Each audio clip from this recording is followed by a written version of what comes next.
रुको जरा जाड़ा लगता हो। ये गोरी क्या तरह ठंडा लगता तावा खा ली दुगो अंडवा ना लगी तरह ठंडवा।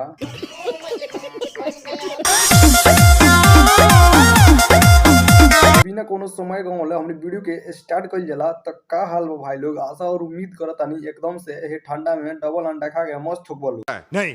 अच्छा ए भैया जी रोग हे ठंडा में डबल अंडा खा के मस्त नहीं ना तो भुटेली चा दे देबो तनी अपन स्पेशल दुगो अंडवा। अरे नहीं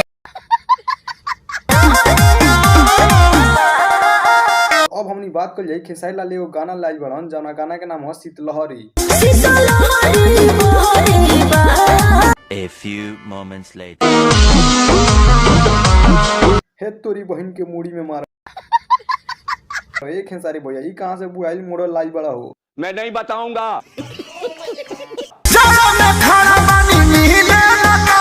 तो ना ना ना एक खेसारी भैया जानता रह ये ठंडा के मौसम हो कि हमारा गांव से 3 जना गई रहो 5-6 किलोमीटर दूर मिले और का बोल कि 3 जना के बांध के बड़ा बढ़िया से मिलल।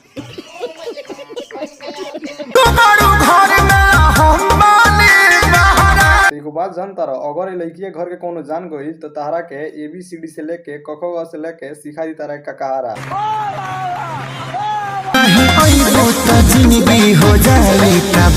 हो तो तार जिंदगी तबाह हो जाता ओकरा जगह अब कहीं ओकर मतारी चाहे ओकर बाप आ जाई चाहे ओकर भाई तब तो तार जिंदगी और तबाह हो जाई। नहीं। तो कैसे आई देवाल फाड़ने के लिए 60 दबाए पिछुआरी आवे खातिर 100 नंबर दबा दे तो मिलल भूल जाएगा। हम तो कहते 100 नंबर डाल कर दे ना ना ना ते डाल कर दे तू हमरा के डरवाओ तरू हुए भोजपुरी जवान के।